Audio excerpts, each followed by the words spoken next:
ఒక కరమైన పరిణామం చోటు చేసుకుంది. అంటే ఈ తెలుగుదేశం కూటమి ప్రభుత్వంలో వైసీపీ వాళ్ళ మీద డే 1 నుంచి కూడా అటాక్స్ చేయడం, అటాక్స్ అంటే పోలీసులు కేసులు పెట్టించడం, అధికారుల మీద పోలీసు కేసు పెట్టడం ఇవన్నీ చేస్తున్నాయి. దీని మీద నేను చాలా సార్లు విశ్లేషించాను. ఎందుకంటే ఏ పొలిటికల్ పార్టీ అయినా అధికారంలోకి వచ్చినప్పుడు ప్రతిపక్ష పార్టీలని వేధించడం అనేది వెరీ వెరీ కామన్ థింగ్. దాన్ని ఇంకొక లెవెల్‌కి చంద్రబాబు ప్రభుత్వం తీసుకుంది. జగన్ చేసిన దానికంటే చంద్రబాబు ప్రభుత్వం ఇంకొక లెవెల్.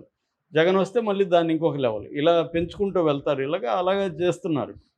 సో, ఈ క్రమంలో ఏం జరుగుతుందంటే కొన్ని పరిణామాలు ఎలా జరుగుతున్నాయంటే తెలుగుదేశం వాళ్ళు కూడా బాధితులుగా చాలా వాటిలో ఉన్నారు. హ్మ్. రీసెంట్‌గా నిన్నన గూడా మనం చెప్పుకున్నాం. ఒకామె ఆత్మహత్య చేసుకునింది తెలుగుదేశం కార్యకర్త. అంతకుముందు GV Reddy fiber net. Fiber నెట్‌ని తీసేయడం గానీ, అట్లాగే మనకి వీరయ్య చౌదరి హత్య కేసులో తెలుగుదేశం వాళ్ళని లాకప్ డెత్‌లు చేశారన్న ఒక వార్త వస్తుంది. ఇందాక నేను దాని మీద వీడియో చేశాను.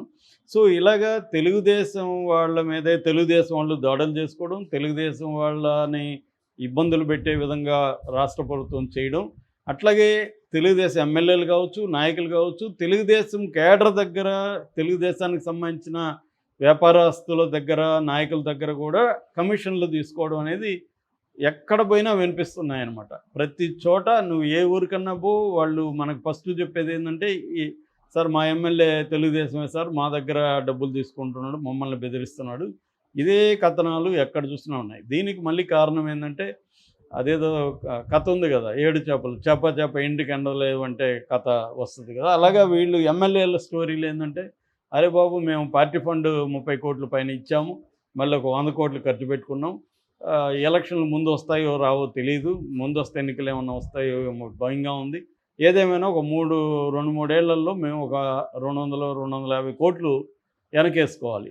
మరి ఏం చేయమంటారు? వనరుల్ని తినేయాలి, జనాల్ని బాధేయాలి, అన్నీ చేస్తే కదా మాకొచ్చేది అని వాళ్ళు చెప్తున్నారు. సో, అంటే ఈ మొత్తం పొలిటికల్ సిస్టము మోడల్ అంటాం కదా, ఆ మోడల్‌లో ఉండే ప్రాబ్లమ్ ఇది. ఎలక్షన్ మోడల్‌లో ఉండే ప్రాబ్లమ్. వాళ్ళు 100 కోట్లు ఖర్చు పెడితే గానీ ఎమ్మెల్యేగా గెలిచే పరిస్థితి లేదు. ఎమ్మెల్యే సీటు కావాలంటే మళ్ళీ 20-30 కోట్లు పార్టీ ఫండో ఇంకోటి ఇవ్వాలి. సో, వీటి అన్నిటి నుంచి మళ్ళీ ఎక్కడి నుంచి బాదాలి? జనాల దగ్గర, లేకపోతే పబ్లిక్ ప్రాపర్టీస్‌ని తినేయడం, అవినీతి వ్యవహారాలు. దీన్ని కూడా పై స్థాయిలో చూస్తున్నట్టు ఎళ్ళాలి. లేకపోతే వాళ్ళ మాట కూడా వినరు వీళ్ళు. చెప్పినట్టు వాళ్ళు నటిస్తారు, వీళ్ళు విన్నట్టు నటిస్తారు గానీ ఏం వినరు. నేను చాలా కేసులు పర్సనల్‌గా కూడా చూసా. ఈ క్రమంలో ఇప్పుడు ఒక కొత్త మనకు వీరయ్య చౌదరిని ఎలాగైతే చంపారో, అతనేమో తెలుగుదేశం వాడు, తెలుగుదేశం వాళ్ళనే చంపారు. ఆ కేసు 22 రోజులైనా కూడా ఇప్పటివరకు కోర్టుకు పెట్టడం గానీ ఏం జరగలే. ఇట్లాంటి సంఘటన ఇప్పుడు అనంతపురం జిల్లా గుంతకల్లు, ఉమ్మడి అనంతపురం జిల్లా గుంతకల్లు దగ్గర ఆలూరు పోలీస్ స్టేషన్ పరిధిలో జరిగింది. ఇదేంటంటే కాంగ్రెస్ పార్టీ లీడరు ప్లస్ దళిత లీడర్ కూడా, ఎంఆర్‌పీఎస్‌సి రాయలసీమ జిల్లాల అధ్యక్షుడు, ఎంఆర్‌పీఎస్ మాదిగ రిజర్వేషన్ పోరాట సమితి నాయకుడు. ఆయన పేరు చిప్పగిరి లక్ష్మీనారాయణ. ఆయన్ని చంపేశారు. ఒక టిప్పర్ వచ్చి ఏప్రిల్ 27వ తేదీన చంపేశారు.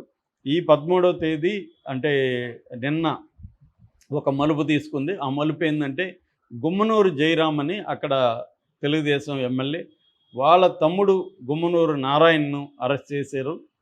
ఆలూరు పోలీస్ స్టేషన్‌లో కేసులు పెట్టారు. ఆయన్ని గుంతకల్ కోర్టుకి తీసుకెళ్లారు. కోర్టు రిమాండ్ కూడా విధించింది. కర్నూలు జైలుకి తరలించారు. హ్మ్. ఆ కేసులో ఇంకొక 11 మంది కోసం పోలీసులు గాలిస్తున్నట్టుగా తెలిసింది. అసలు ఏంటి, ఒక ఎమ్మెల్యే తమ్ముడిని, పైగా ఆయన తమ్ముడే కాదు, ఆయన ఆలూరు మార్కెట్ యార్డ్ మాజీ చైర్మన్ కూడా. ఆయన కూడా తెలుగుదేశం రాజకీయాల్లో యాక్టివ్‌గా ఉన్నాడు. సో, ఒక తెలుగుదేశం రాజకీయ నాయకుడు, తెలుగుదేశం ఎమ్మెల్యే తమ్ముడు, అక్కడ కాంట్రాక్టరు, ఈ స్థాయిలో ఉన్న వ్యక్తిని తెలుగుదేశం ప్రభుత్వమే అరెస్ట్ చేయడం అనేది ఆశ్చర్యకరం. మామూలుగా అయితే వాళ్ళ పార్టీ ఉన్నప్పుడు వాళ్ళని వాళ్ళు కాపాడుకుంటారు. కానీ ఎందుకు అరెస్ట్ చేశారనేది ఒక అంశం. అసలు ఏం జరిగింది? ఎందుకు చంపించారు? ఎలా చంపించారు? అనేది మనం ముందు మాట్లాడుకుంటే, ఈ చిప్ప చిప్పగిరి లక్ష్మీనారాయణ దళిత నాయకుడు. ఈయన కొంత కాంట్రాక్టులు అవన్నీ చేస్తున్నాడు. ఈ గుమ్మనూరు నారాయణ కూడా కాంట్రాక్టులు చేస్తున్నాడు. ఈ క్రమంలో రైల్వే కాంట్రాక్టులకు సంబంధించి టెండర్ల విషయంలో వీళ్ళ మధ్య గొడవలు వచ్చాయి. అట్లాగే కమిషన్లు. మామూలుగా రాయలసీమలో ఎట్లా ఉంటుందంటే గుడ్ విల్ అంటారు. అంటే నువ్వు కాంట్రాక్టరు, మనం ఏదో నేను నేను వేయకుండా నువ్వే వేసి నువ్వే కాంట్రాక్ట్ పొందాలంటే నువ్వు నాకు గుడ్ విల్ ఇవ్వాలి.